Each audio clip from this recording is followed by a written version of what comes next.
Dear students and dear friends, बहुत बहुत स्वागत है अपने चैनल पोलिटिकल साइंस एसवीएम में। मैं विकास।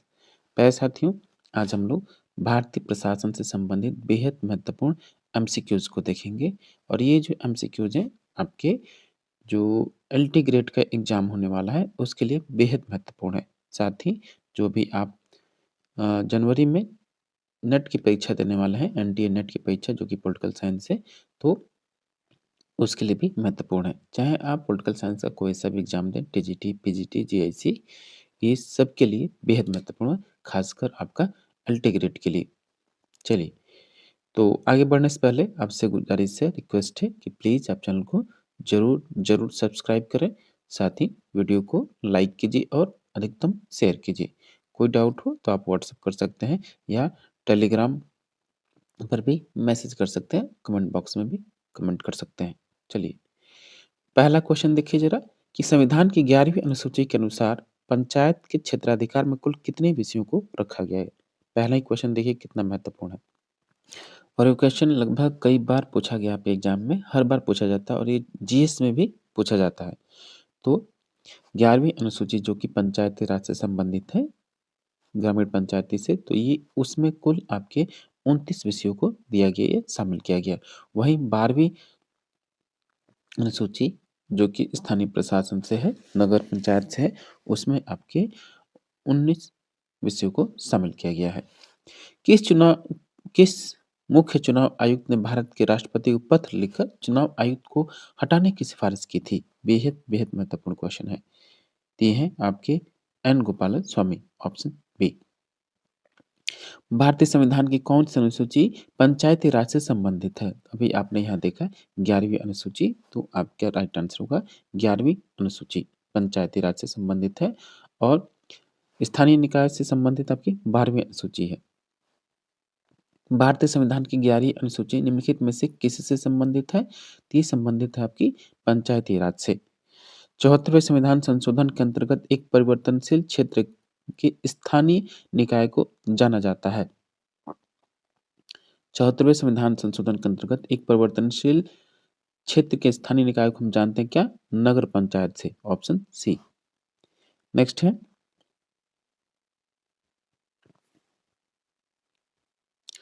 छठा प्रश्न कि संविधान का 73वां संविधान संशोधन राज्य के नीति निर्देशक तत्वों को लागू करने के निमित्त किया गया था, जो कि उपबंधित है किसमें? तो ये आपका जो 73वां संविधान संशोधन है, ये राज्य के नीति निर्देशक तत्वों को लागू किया गया और वो अनुच्छेद था आपका अनुच्छेद 40, स्थानीय शासन या शासन का विकेंद्रीकरण। 7 कि निम्नलिखित में से किस देश में नौकरशाही की शुरुआत लूट प्रथा के रूप में हुई? ये स्पॉइल्ड सिस्टम बोलते हैं इसको। किस देश की नौकरशाही की विशेषता है? लूट प्रथा या स्पॉइल्ड सिस्टम? ये संबंधित है आपका संयुक्त राज्य अमेरिका के। लेकिन जब पेडल्टन अधिनियम आया तो उसके तहत इसको समाप्त कर दिया गया। किसने नौकरशाही को अधिनायकवाद के एक रूप की तरह वर्णित किया है? नौकरशाही को एक अधिनायकवाद के रूप में किसने वर्णित किया है? तो ये होवार्ड, ऑप्शन डी। नेक्स्ट है कि किसने नौकरशाही को अधिनायकवाद के रूप में वर्णित किया है? ये तो होवार्ड ने किया है। निम्नलिखित में से कौन सा भारतीय राज्य था जहां सबसे पहले पंचायती राज प्रणाली लागू की गई? बेहद महत्वपूर्ण प्रश्न है। तो सबसे पहले पंचायती राज जहां लागू की गई वो था आपका राजस्थान, और राजस्थान का नागौर जिला था ये। और 2 अक्टूबर 1959 को श्री जवाहरलाल नेहरू ने इसका उद्घाटन किया। क्वेश्चन नंबर 10 है कि किसने नौकरशाही की लाल फीताशाही पैदा करने के लिए आलोचना की है? ग्लैडन, मुनरो या रैमजे म्योर या चार्ल्स ई मेरियम? ये है रैमजे म्योर। किस संवैधानिक संशोधन के अंतर्गत भारत में पंचायती राज को संवैधानिक आधार प्रदान किया गया? तो ये था आपका 73वां संविधान संशोधन। पंचायती राज जिस सिद्धांत पर आधारित है वह है कौन सा? तो पंचायती राज आपके लोकतांत्रिक विकेंद्रीकरण पर आधारित है, ऑप्शन सी सही होगा। नेक्स्ट है ग्राम पंचायत अपने सभी कार्यों के लिए किसके प्रति उत्तरदायी है? तो ग्राम सभा के प्रति उत्तरदायी है। नेक्स्ट है 14 कि संविधान के 73वें संशोधन अधिनियम 1993 के अंतर्गत पंचायती राज व्यवस्था निम्न में से किस पर लागू नहीं होगी? तो ये आपका कौन-सा? नागालैंड, मेघालय और मिज़ोरम। क्वेश्चन नंबर 15 देखिए कि संविधान के किस संशोधन द्वारा ग्राम पंचायतों में 30% स्थान महिलाओं के लिए आरक्षित किए गए? तो ये भी है आपका 73वां संविधान संशोधन। 16 कि निम्नलिखित में से कौन पंचायती राज से संबंधित है? तो पंचायती राज से संबंधित है आपका बलवंत राय मेहता समिति। क्वेश्चन नंबर 17 कि स्थानीय शासन सुधार से संबंधित निम्न का कालानुक्रम सही कोट बनाएं। जो सुधार से स्थानीय शासन सुधार से संबंधित हो वो सबसे पहले कौन आया, तो उसके बाद आपको बताना है, वही क्रम अरेंज करना है। तो सबसे पहले आपका आता है लॉर्ड मेयो, ठीक। उसके बाद आते हैं आपके लॉर्ड रिपन, फिर आते हैं आपके बलवंत राय मेहता और फिर अशोक मेहता। तो 2, 1, 4, 3 यानी ऑप्शन ए सही होगा।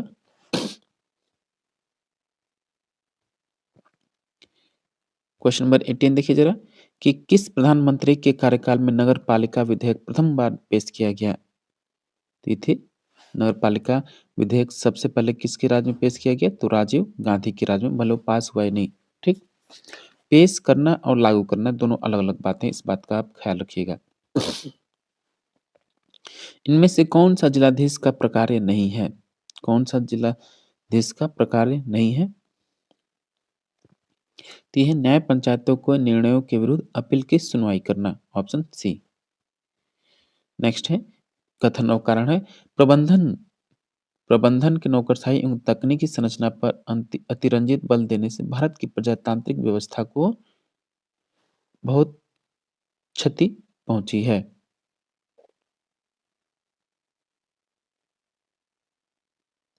इसका मुख्य शिकार निचले स्तर पर पहल बनी है। देखिए ये क्वेश्चन थोड़ा सा डाउटफुल है, इसको छोड़ दीजिए। 21 नौकरशाही शब्द सर्वप्रथम किसके द्वारा प्रयोग किया गया? ये क्वेश्चन बेहद बेहद महत्वपूर्ण है, बार-बार आपसे पूछा गया एग्जाम में। तो ये है विंसेंट डी गॉर्नी, जो कि फ्रेंच से संबंधित है, फ्रांस से। तो विंसेंट डी गॉर्नी सबसे पहले नौकरशाही शब्द को प्रयोग किया। मैक्स वेबर ने नौकरशाही के मॉडल के व्यवहारवादी आलोचक हैं, किसके? मैक्स वेबर के नौकरशाही के मॉडल के व्यवहारवादी आलोचक हैं, कौन?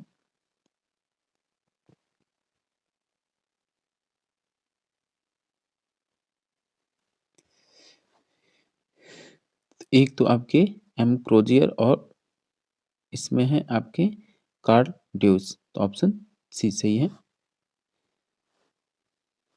23 कि लोक सेवकों की नियुक्ति में निम्नलिखित अवस्थाओं का सही अनुक्रमिक क्रम क्या है? तो लोक सेवकों की नियुक्ति का जो स्टेप बाय स्टेप जो आपका चेन है, क्रम है या ऑर्डर है, उसको आपको देखना है। तो सबसे पहले आप विज्ञापन निकालते हैं, फिर उसके बाद आप लिखित परीक्षा का आयोजन करते हैं, फिर उसके बाद आपका होता है साक्षात्कार यानी इंटरव्यू और फिर होता है आपका भर्ती, ठीक? चौथे नंबर पे 4, 1, 3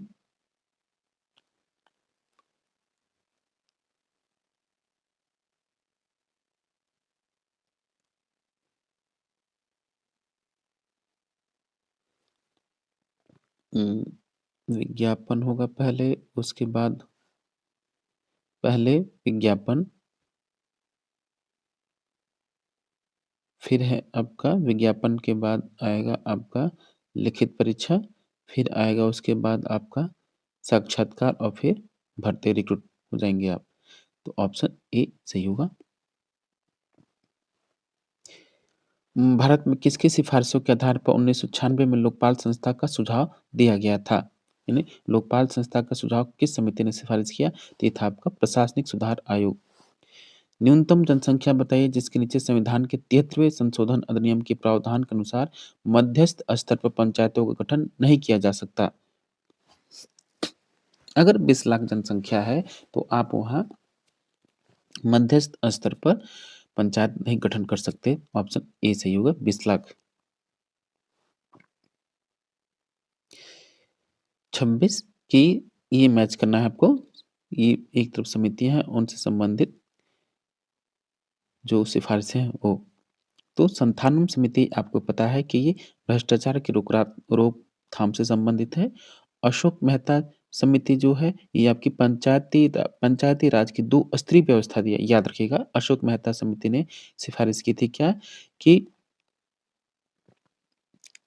पंचायत के 2 स्तर हों। कोठारी समिति ने क्या कहा? तो कोठारी समिति ने कहा है कि भर्ती करने की नीति और चयन तरीके के 9 तरीके अपनाएँ। फॉकलैंड समिति जो है ब्रिटिश सिविल सर्विसेज की समिति पुनर्संगठन से संबंधित है, फॉकलैंड समिति। ऑप्शन ए सही होगा कि भारत में लोकायुक्त संस्था स्थापित करने वाला पहला राज्य निम्नलिखित में से कौन-सा है? तो लोकायुक्त संस्था की स्थापना करने वाला पहला राज्य आपका महाराष्ट्र है। किसी भारतीय राज्य ने भारत में लोकायुक्त का कार्यकाल सर्वप्रथम स्थापित किया तो है महाराष्ट्र।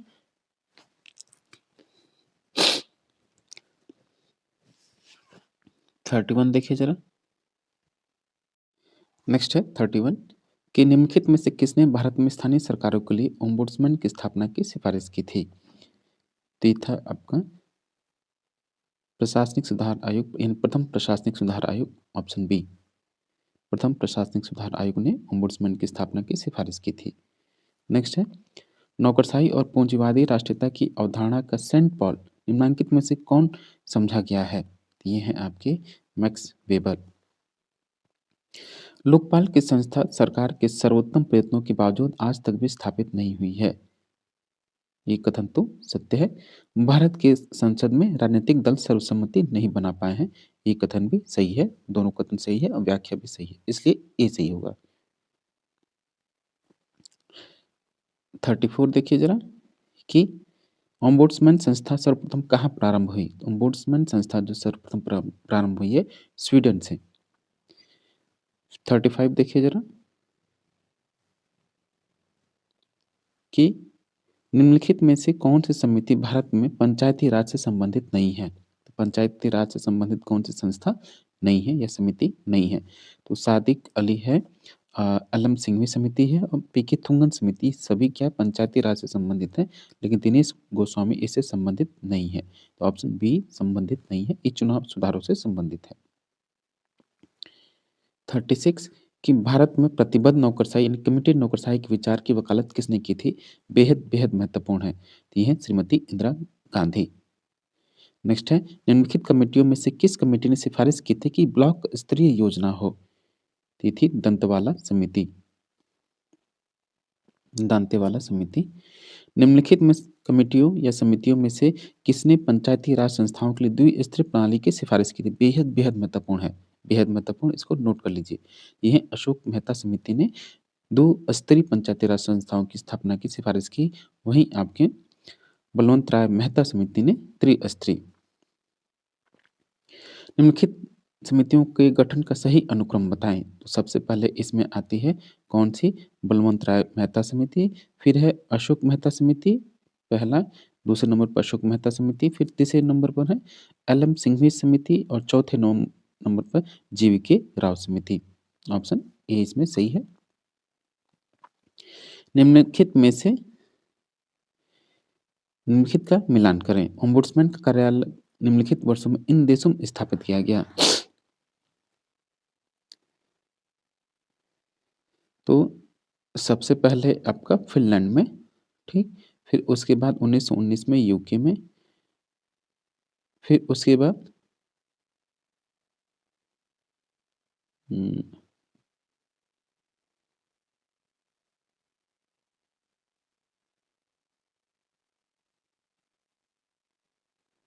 ये गलत है। निम्नलिखित कमेटियों में से किस कमेटी की रिपोर्ट में कहा गया था कि सामूहिक विकास कार्यक्रम और राष्ट्रीय विस्तार सेवा लोक उत्साह को जगाने में असफल रहे हैं? सामूहिक विकास कार्यक्रम और राष्ट्रीय विस्तार सेवा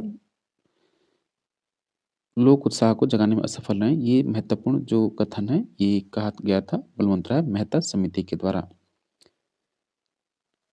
42 देखिए ज़रा कि लोकपाल और लोकायुक्त बिल 1968 जिसे लोकसभा ने पारित किया वह निरर्थक हो गया, क्योंकि लोकपाल और लोकायुक्त विधेयक जो पास किया गया लोकसभा के द्वारा वो निरर्थक हो गया। क्यों? क्योंकि चतुर्थ लोकसभा की समयावधि से पहले ही भंग हो गई थी या होने के कारण।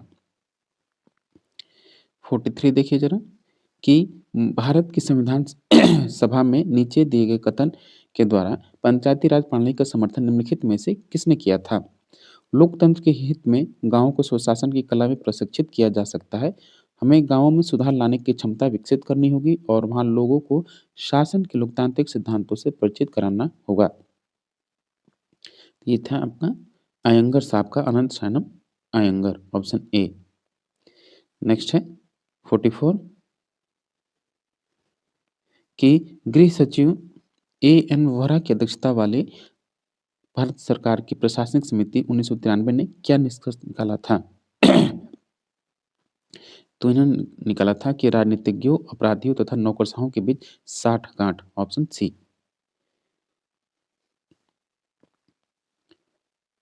निम्नलिखित में से कौन सा कथन सही है, ये आपको बताना है।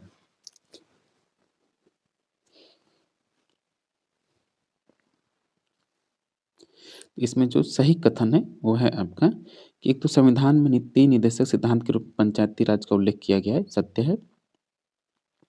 शादी कल्याण समिति भारत में पंचायती प्रणाली की कार्यकारिता का रिपोर्ट देने के लिए नियुक्त की गई थी, बिल्कुल नहीं, ये गलत है आपका। और जी.वी.के. राव समिति योजना आयोग के द्वारा नियुक्त की गई, सही है। और स्थानीय सरकार का राज्य सूची में उल्लेख, ये भी आपका सही है। 1, 3, 4 यानी ऑप्शन ए सही होगा। नेक्स्ट है 47 निम्नलिखित में से कौन एक मुख्यतः जनजातीय क्षेत्रों में पंचायती राज से संबंधित है? तो ये आपका दिलीप सिंह भूरिया समिति जो है जनजातीय क्षेत्रों के में पंचायती राज से संबंधित है। दिलीप सिंह भूरिया समिति नहीं, भूरिया समिति कभी-कभी पूछा जाता है। ऑप्शन बी ये बेहद बेहद महत्वपूर्ण है। अब नेक्स्ट है 48 निम्नलिखित में से किसने नौकरशाही को संगठन का नाम दिया जो अपनी गलतियों से सीखकर अपने व्यवहार को ठीक नहीं कर सकता? कौन थे ये? तो ये थे आपके क्रोजर महोदय, ऑप्शन बी। नेक्स्ट है पंचायतों के लिए संवैधानिक स्वीकृति की मांग करने वाली प्रथम समिति कौन सी थी? यानी किस समिति ने पंचायतों को संवैधानिक दर्जा प्रदान करने की वकालत की थी? ये थी बलवंतराय मेहता समिति। भारत में निम्नलिखित राज्य में से 2013 तक किसने स्थानीय सरकारों के लिए ओम्बुड्समैन की स्थापना की है? तो ये है आपके केरल। नेक्स्ट है 51 कि थुंगन समिति द्वारा पंचायती राज के लिए निम्नलिखित में से किसकी सिफारिश नहीं की गई थी? तो थुंगन समिति जो है यह संवैधानिक स्थिति से संबंधित है, जिला परिषद पर आयोजना से संबंधित है और जिला अधिकारी जिला परिषद का मुख्य कार्यकारी होगा। ये थुंगन समिति ने सिफारिश की थी, लेकिन 3 वर्षीय कार्यकाल के लिए ये नहीं जानी जाती है। तो ऑप्शन डी सम्मिलित नहीं है। 52 इसको आपको सही सम्मिलित करना है। इसको ज़रा आप नोट कर लीजिए, कहीं नोट कर लीजिए कब-कब आई समितियाँ।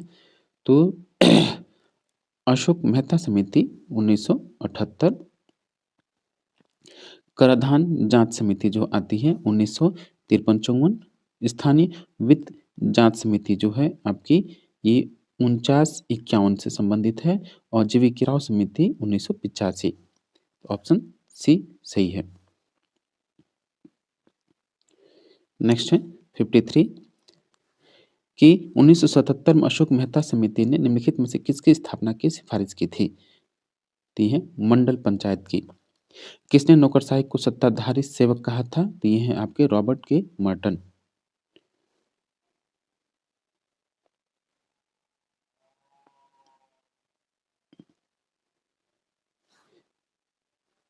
निम्नलिखित में से कौन सी समिति की नौकरशाहों की राजनीतिक गतिविधियों से संबंधित है?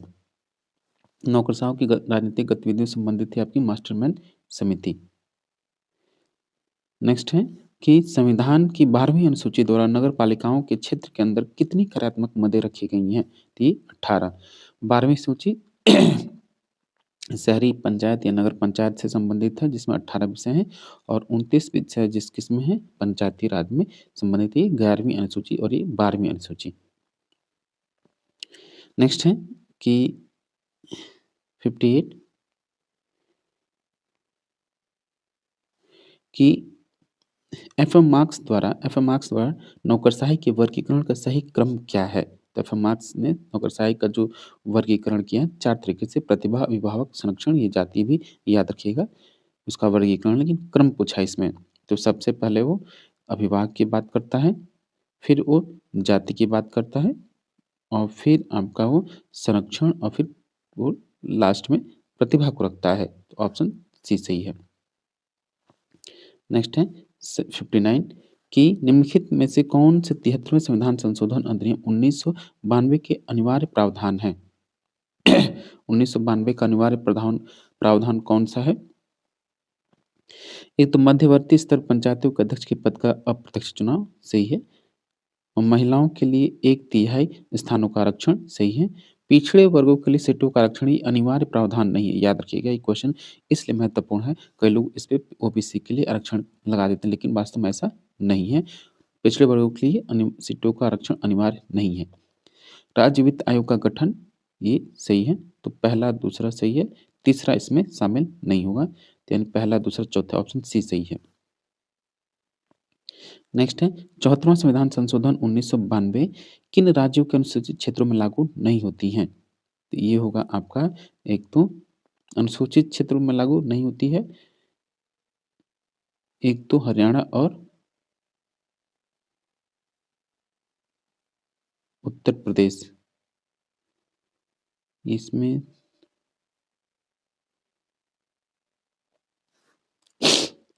ये ऑप्शन क्वेश्चन छोड़िए, डाउटफुल है ये।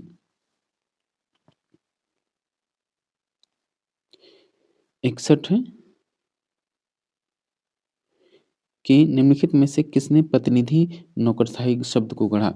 रिप्रेजेंटेटिव ब्यूरोक्रेसी शब्द को किसने इजाद किया था? तो थे किंग्सले, डोनाल्ड किंग्सले। संरक्षण नौकरशाही का पारंपरिक देश कौन सा है? तो संरक्षण नौकरशाही का जो पारंपरिक देश है यूएस है। निम्नलिखित में से किस प्रकार की नौकरशाही दलीय हितों के प्रति पक्षपात दिखाती है? तो है प्रश्रयदाता, जो कि 64।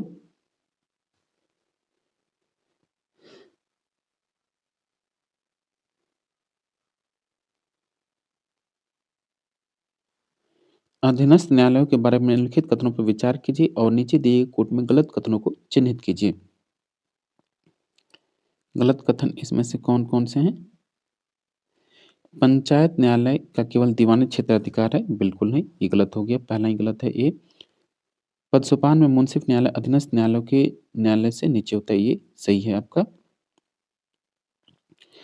जिला न्यायाधीश के न्यायालय में सेशन के अधिक गंभीर दीवानी विवाद होते हैं, सेशन के अधिक गंभीर दीवानी विवाद होते हैं, ये भी आपका सही है। तो इसमें गलत कथन बताना ये गलत होगा।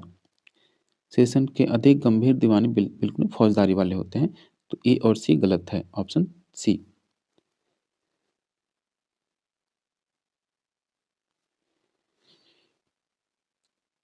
65 की किस राजनीतिक वैज्ञानिक ने 1960 के भारतीय पार्टी प्रणाली या भारतीय राजनीतिक व्यवस्था का वर्णन करने में कांग्रेस प्रणाली शब्द का प्रयोग किया, गठन किया? कांग्रेस सिस्टम का सर्वप्रथम गठन करने वाले हैं रजनी कोठारी। ठीक, याद रखिएगा, इसको भूलने की आवश्यकता नहीं है, नहीं तो गड़बड़ा जाएगा। 66 है कि जिला स्तर पर जिला योजना के समायोजन का दायित्व 74वें संविधान संशोधन के अंतर्गत दिया गया, तो जिला नियोजन समिति को, ऑप्शन सी। नेक्स्ट है कि निम्नलिखित में से कौन सा कारक पंचायती राज संस्थाओं में महिलाओं की सहभागिता को बाधित नहीं करता है? तो संवैधानिक पूर्वाग्रह। बाकी निम्न में से कौन सा रूढ़िवादी राजनीतिक विचारधारा का चारित्रिक लक्षण है? तो ये संगठनवाद। नेक्स्ट है 69 कि निम्नांकित में से कौन सा युग्म सही सुमेलित नहीं है? कौन सा युग्म सही सुमेलित नहीं है?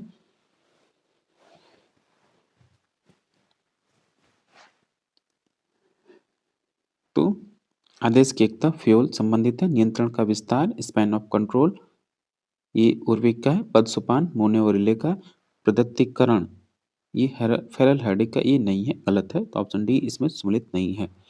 सूत्र एवं स्टाफ सत्ता संबंधों की विशेषता है, न कि विभागीय क्रियाकलापों की। ये कथन किसका है? तो ये है कुंज एवं ऑप्शन बी कुंज डैनल।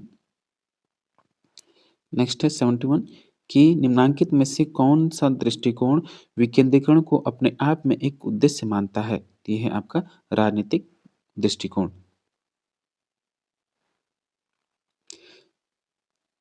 72 कि निम्नांकित में से कौन सा कथन केंद्रीकरण के गुणों के बारे में सत्य नहीं है? केंद्रीकरण के गुणों के बारे में सत्य नहीं है। तो यह कार्यपालिका की दूसरी पंक्ति के विकास के लिए उपयुक्त है, ये गलत है। निम्नांकित में से कौन सा पद सोपान की मौलिक विशेषताओं में से एक विशेषता नहीं है? तो यह है निर्देश की बहुलता, बल्कि आदेश की एकता होती है इसमें। निम्नांकित में से किसने नियंत्रण के क्षेत्र को प्रभावित नहीं किया है? नियंत्रण के क्षेत्र को किसने प्रभावित नहीं किया है? कि सभी संगठनों में उच्च नियंत्रण के क्षेत्र पे बढ़ती सर्वसम्मति ने। Option D. निम्नलिखित में से कौन सी एक विशेषता नौ लोक प्रबंध की नहीं है? एनपीएम की विशेषता नहीं है तो राजनीतिकरण। 76 निम्नलिखित में से कौन सा सुशासन का संकेतक नहीं है? यानी गुड गवर्नेंस का कौन सा फीचर इसमें नहीं है या इंडिकेटर नहीं है? तो नौकरशाही प्रशासन। 77 देखिए, अभिप्रेरण के पुरस्कार सिद्धांत के प्रतिपादक कौन थे? अभिप्रेरण के पुरस्कार सिद्धांत के प्रतिपादक कौन है? तो ये टेलर, एफ.डब्ल्यू. टेलर। नेतृत्व के पथ लक्ष्य सिद्धांत किन में से समर्थक था? तो ये हैं आपके इवांस, मार्टिन जी इवांस और रॉबर्ट जे हाउस, दोनों हैं। 79 कि निम्नलिखित में से किसने पोस्ट कॉर्प शब्द को गढ़ा? पोस्ट कॉर्प, ये आप जरूर याद रखिएगा, भूलने की आवश्यकता नहीं तो आपका 1 नंबर चला जाएगा। पोस्ट कॉर्प शब्द को किसने इजाद किया है? तो ये हैं आपके लूथर कुलिक। मनोबल एक व्यक्ति अथवा एक समूह की अंतर्निहित संपत्ति है, यह कथन संबंधित है किससे? तो ये है एल.डी. वाइट से। अगला प्रश्न देखिए, पंचायत के चुनाव कराने हेतु निर्णय किसके द्वारा लिया जाता है? तो ये बेहद बेहद महत्वपूर्ण क्वेश्चन है, तो राज्य सरकार द्वारा। ऑप्शन बी राज्य सरकार द्वारा। निम्नलिखित में से कौन सा एक तथ्य प्रत्यक्ष भर्ती की विशेषता नहीं है? ये समान प्रतियोगिता को प्रेरित करता है, बल्कि इसमें दिया नहीं करता है, यही विशेषता नहीं होगी। Option B.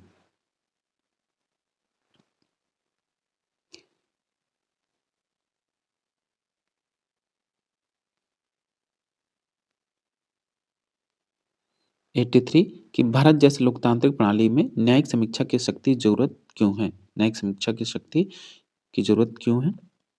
इसलिए जरूरत है कि संविधान की सर्वोच्चता के सिद्धांत को बनाए रखने के लिए। Option A. 84 देखिए कि पंचायती राज संस्थाओं में 73वें 74वें संशोधन को किस प्रधानमंत्री के कार्यकाल के दौरान अपनाया गया? तो ये होंगे PV Narasimha Rao. Question number 85 देखिए कि आपको मैच करना है। विशिष्टीकरण जो है आपका वो किससे संबंधित है? कार्यालयी या स्थिर नियम से। एकीकरण संबंधित है आपका अधिकारियों का पद सोपान। पूर्व कथनात्मकता किससे संबंधित है? ये संबंधित है नियमों का समूह और संगठनात्मक स्मृति फाइल्स का उपयोग। ठीक। दूसरे पिछड़ा वर्ग आयोग का गठन कब किया गया? किसके नेतृत्व के तहत किया गया? बेहद बेहद महत्वपूर्ण प्रश्न है ये। द्वितीय पिछड़ा वर्ग आयोग का गठन कब किया गया? किसके नेतृत्व में किया गया? तो 1979 और बीपी मंडल। ठीक, मंडल कमीशन, मंडल आयोग इसी को बोलते हैं। इसका क्या नाम था असली? दूसरा पिछड़ा वर्ग आयोग। ऑप्शन बी सही है। अखिल भारतीय सेवाओं के लिए अभ्यर्थियों का चयन किया जाता है किसके द्वारा? तो ये संघ लोक सेवा आयोग यानी यूपीएससी के द्वारा। लोक नीति निर्माण का कौन सा प्रतिरूप यह कहता है कि नीतियों का बदलती परिस्थितियों के अनुसार समायोजन करना चाहिए? ये है आपके वृद्धि संबंधित प्रतिरूप।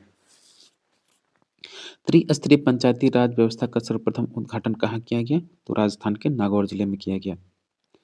90 कि भारत में पंचायती राज किस वर्ष में आरंभ किया गया? तो ये 1959 में। निम्नलिखित में से कौन भारत का प्रथम और अंतिम गवर्नर जनरल था? तो ये थे आपके सी राजागोपालाचारी। पंचायती राज का सैद्धांतिक आधार क्या है? तो है लोकतांत्रिक विकेंद्रीकरण। बेहद बेहद महत्वपूर्ण है, भूलने की जरूरत नहीं है। संविधान के किस संशोधन द्वारा भारत में महिलाओं के लिए पंचायतों में 33% स्थान आरक्षित किए गए? तो ये था आपका 73वां संविधान संशोधन। गुटनिरपेक्षता की नीति की वकालत की गई किसके द्वारा? तो श्री जवाहरलाल नेहरू के द्वारा।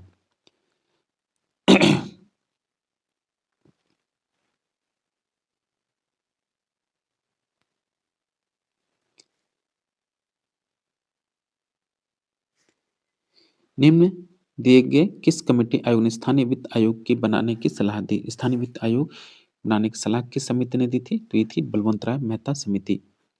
संविधान के किस संशोधन द्वारा भारत में महिलाओं के लिए ग्राम पंचायतों में एक तिहाई स्थान आरक्षित किए गए हैं? तो ये था 73वां।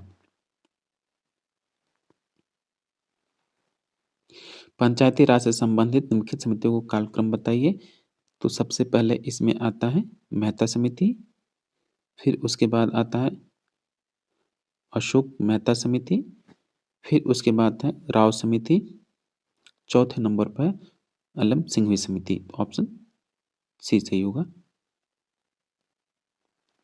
नेक्स्ट है ओम्बुड्समैन का प्रस्तावित भारतीय प्रतिरूप क्या है? तो ओम्बुड्समैन का प्रस्तावित भारतीय प्रतिरूप है आपका लोकपाल और लोकायुक्त। त्रिस्तरीय पंचायती राज व्यवस्था का सर्वप्रथम उद्घाटन 1959 में किया गया था। कहाँ? तो राजस्थान के नागौर जिले में। संविधान का कौन सा संशोधन ग्राम पंचायतों को संवैधानिक मान्यता प्रदान करता है? तो यह 73वां संविधान संशोधन। भारतीय संविधान का 11वां परिशिष्ट यानी सूची संबंधित है। तो ये किससे संबंधित है? पंचायतों से। Option A. नेक्स्ट है एक नई अखिल भारतीय सेवा गठित की जा सकती है किसके द्वारा? संविधान के अनुच्छेद 312 के अंतर्गत एक प्रस्ताव के द्वारा। नेक्स्ट है अखिल भारतीय सिविल सर्विसेज के अभ्यर्थी का चयन किया जाता है किसके द्वारा? तो संघ लोक सेवा आयोग के द्वारा। भारतीय संविधान के 12वीं अनुसूची में निम्नलिखित नगरीय निकायों के निर्दिष्ट विषयों की संख्या कितनी है? तो नगरीय निकायों में 18 है, पंचायती राज में 29 है। नेक्स्ट है 105 कि भारत के संविधान का कौन सा संशोधन ग्राम पंचायतों की संवैधानिक मान्यता प्रदान करता है? तो यह 73वां संविधान संशोधन। भारतीय संविधान का कौन सा संशोधन नगरीय स्थानीय संस्थाओं को संवैधानिक मान्यता प्रदान करता है? तो यह 74वां संविधान संशोधन। 107 कि भारतीय संविधान के किस भाग में पंचायतों का वर्णन है? तो ये भाग 9 में है। निम्नांकित में से कौन सी एक समिति आयोग ने स्थानीय वित्त आयोग के गठन का परामर्श किया था? तो अशोक मेहता समिति ने।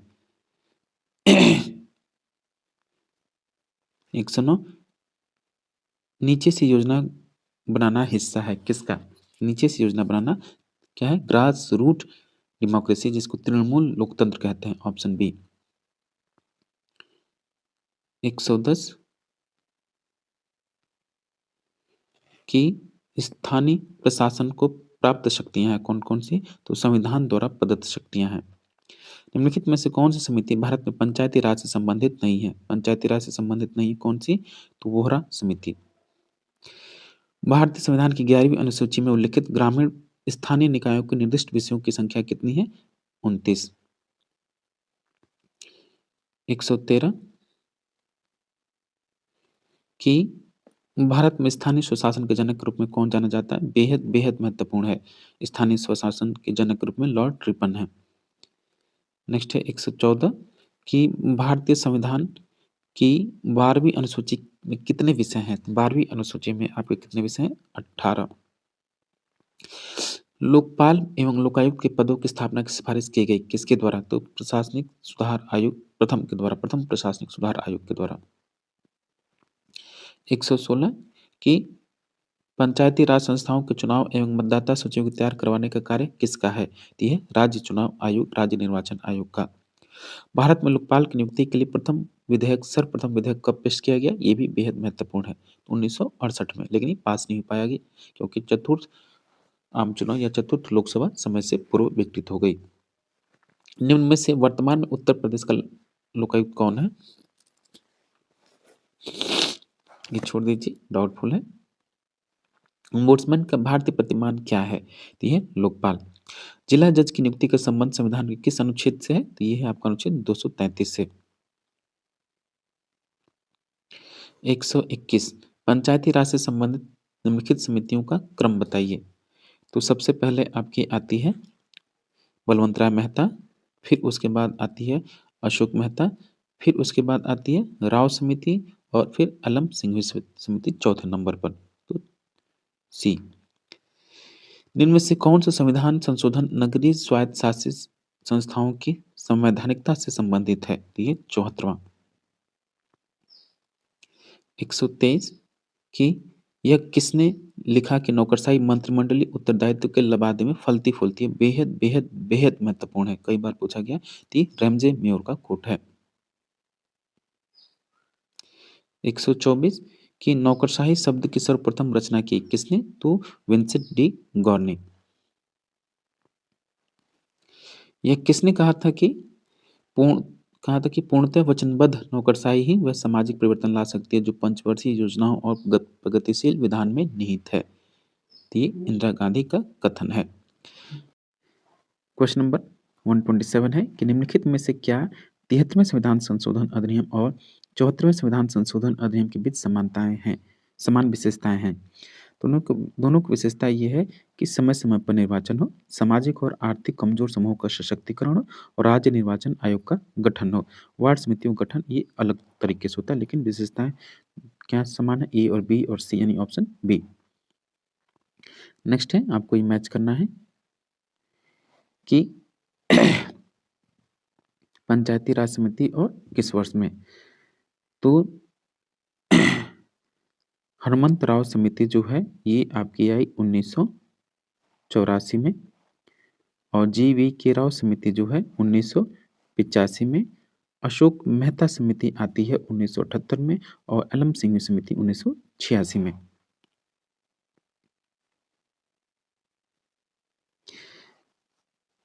नेक्स्ट है कि निम्नलिखित में से कौन सा मंत्रालय सेवार्थी वृंद सिद्धांत के आधार पर गठित मंत्रालय का एक उदाहरण है? तो यह आपका कृषि मंत्रालय। 131 कि निम्नलिखित में से किसका विचार है कि आयोजना, संगठन निर्माण, समन्वय कार्य तथा बजट निर्माण की प्रबंधकीय तकनीकी तथा कौशल सार्वजनिक तथा निजी प्रशासन में एक समानता है?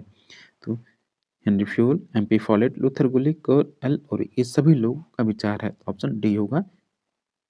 ए बी सी डी सभी लोग मानते हैं कि सार्वजनिक प्रशासन यानी लोक प्रशासन निजी प्रशासन समान है। नेक्स्ट है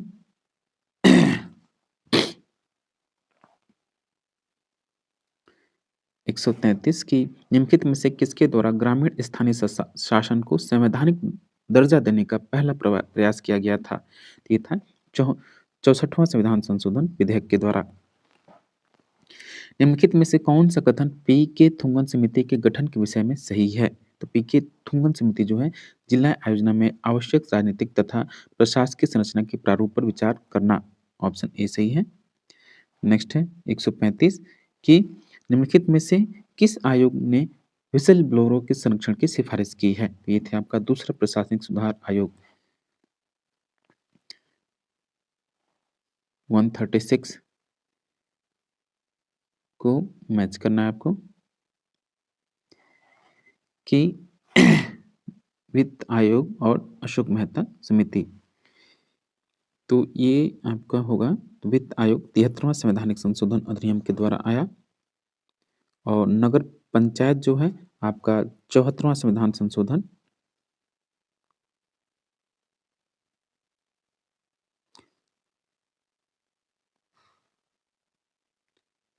फिर है आपका लोकतांत्रिक विकेंद्रीकरण की बात करने वाला अशोक मेहता समिति हुए। नहीं, लोकतांत्रिक विकेंद्रीकरण की वकालत करने वाले बलवंत राय मेहता समिति हुए। मंडल पंचायत की बात अशोक मेहता समिति की है। ठीक। लोक प्रशासन के विकास के निम्नलिखित में से किस चरण को राजनीतिक शासन द्विभाजन का युग कहा जाता है? तो राजनीतिक प्रशासन राजनीति और शासन जो है द्विभाजन का युग कहा जाता है, प्रथम चरण को ही कहा जाता है राजनीतिक द्विशासन राजनीतिक शासन का द्विभाजकता यानी डाइकोटमी पॉलिटिकल और एडमिनिस्ट्रेशन। निम्नलिखित में से यह किसका विचार कि प्रशासन उन व्यक्तियों का कार्य होता है जो किसी संगठन प्रबंधकीय कार्य को संपन्न करने में संलग्न रहते हैं। ये कथन है आपका किसका? तो प्रशासनिक कार्यों से संबंधित जो भी हैं प्रबंधन से लूथर को लिखे हुए हर्बर्ट साइमन हुए, थॉमसन और हेनरी फुल सभी लोग हैं। ABCD सभी होगा।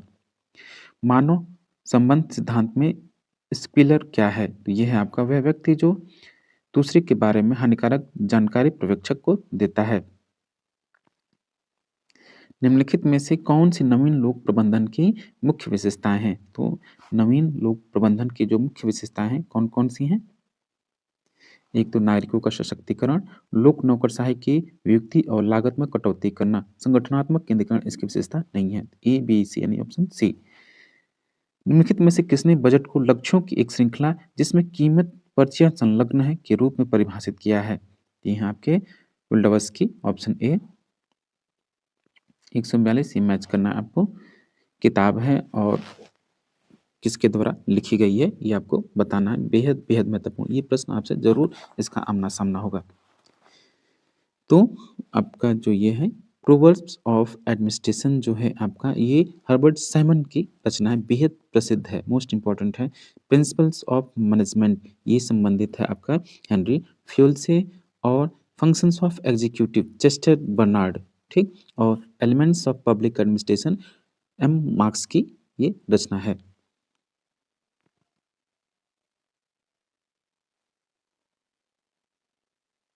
निम्नलिखित में से कौन शून्य आधारित बजटन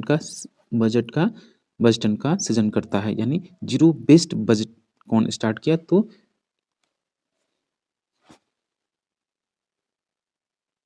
देखिए ये भी ऑप्शन डिसमैच है। ई शासन क्या है? ई शासन में संबंधित लागत दक्ष पारदर्शी हो, इसमें समय की बचत होती है और अनुक्रियात्मक भी होता है। तो डी होगा ABCD। निम्नलिखित में से कौन पारिस्थितिकी उपागम का पूर्ववर्ती है? तो पारिस्थितिकी उपागम पूर्ववर्ती कौन है? व्यवस्था उपागम। 148 की नौकरशाही सत्तावाद का क्या प्रचार है? नौकरशाही सत्तावाद का प्रचार है किसका? सैनिक शासन का। निम्नलिखित में से किसने किसी प्रशासक की 6 विशेषताएं विनिर्दिष्ट की हैं? शारीरिक, मानसिक, नैतिक, समान शिक्षा और विशिष्ट ज्ञान और अनुभव। ये करता है फ्यूल।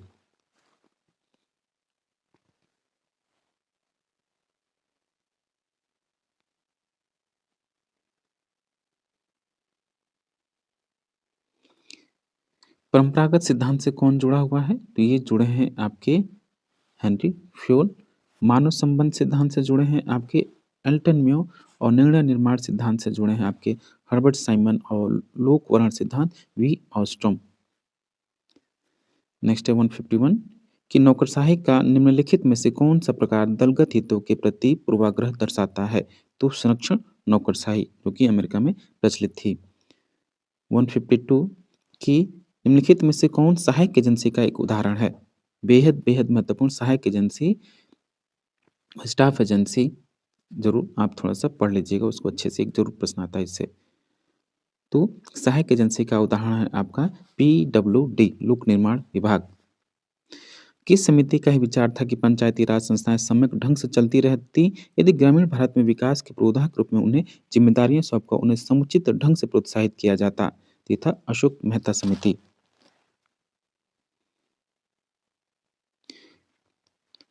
नेक्स्ट है निम्नलिखित में से किस प्रकार के प्रशिक्षण द्वारा लोक सेवा हेतु भावी भर्ती किए जाने वालों को तैयार किया जाता है?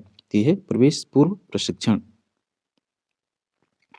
नेक्स्ट है 73वें संविधान संशोधन में क्या व्यवस्था की गई है? तो 73वें संविधान संशोधन में पंचायती राज की सभी संस्थाओं के लिए त्रिस्तरीय व्यवस्था की गई है। निम्नलिखित में से कौन से सुधार प्रतिमान हैं जिनकी पीटर्स ने परंपरागत लोक प्रशासन के विकल्पों के रूप में पहचान की थी? तो ये बाजार प्रतिमान, भागीदारी आधारित राज्य प्रतिमान, नम्य सरकार और विनियमित सरकार प्रतिमान। तो 4 होंगे, तो डी होगा ए, बी, सी, डी।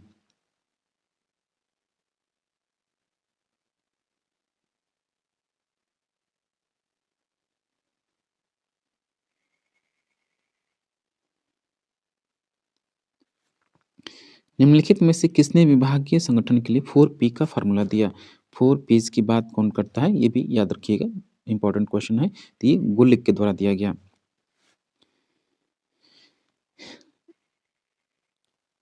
निम्नलिखित में से निम्नलिखित में से किसने कहा कि विकास प्रशासन एक कार्य उन्मुखी और उद्देश्य उन्मुखी प्रशासनिक व्यवस्था है? किसका कथन है ये? तो ये कथन है आपका एडवर्ड विडनर महोदय का, जो कि विकास प्रशासन से जुड़े हुए हैं। वह कौन-सी प्रक्रिया है जिसके द्वारा एक चयनित उम्मीदवार को नियुक्त के लिए बुलावा भेजा जाता है? तो वह प्रमाणीकरण। 164 की